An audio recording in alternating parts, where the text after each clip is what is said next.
The Boring Company has done a little demo here, moving 4,400 passengers per hour. And this is the thing, like this tunnel, at first it was exciting. Then people were trolling it. And maybe it's getting exciting again because people are looking at the numbers and they're saying, you know what? And I got this perspective because I have a perspective on it because I had been going to Las Vegas for what seems like a decade and having to get to that stinking convention center up above ground. And I'm saying that I'm doing the numbers. I'm like, okay, so you got like 40, 50,000 at the center convention center. Not everyone's leaving at the same time. I'm like, you move close to 5,000 per hour. Plus you still got the buses and cabs.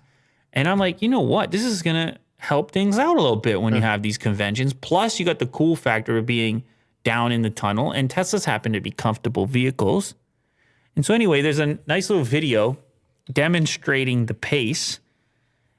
Who put this video? It was Miles to Memories as the individual. Very comprehensive video, 13 minutes long, and it gives you a full sort of test run through the tunnel, what it's like, how fast it happens, how many people they can move, where it picks you up at the convention center.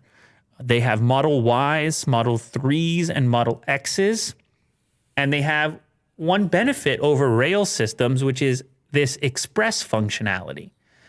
And that sounds fancier than it is, but essentially when it goes past the stop, well, there's a little section for cars to pull in to do drop-offs and pickups, but then the other ones can just continue along straight. They don't have to stop.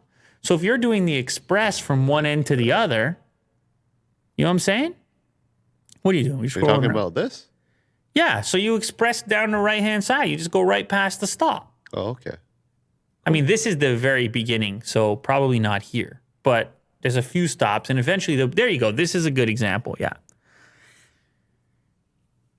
So it turns out, as goofy as it looks, just a bunch of Teslas in tunnels, they're emitting no fumes.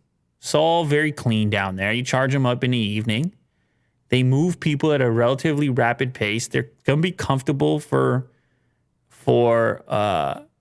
passengers. And you don't have to drive. And well, that's the thing, though. Having been to CES so many times, there's really a limited number of ways in and out. And this alleviates a huge thing by not being on the surface. Because the surface is already jam-packed. Yeah. And for the record, to do like a subway system, a mass transit system, would have cost a lot more than what they ended up putting in. This was like $50 million. Right. So anyway, I don't know. Maybe I'll be back to Vegas sometime soon. Yeah, we should all go. Maybe in January, whatever. Just back to CES. See what's going on out there because it's been a few years off. For sure. And we'll hop in these Teslas right here.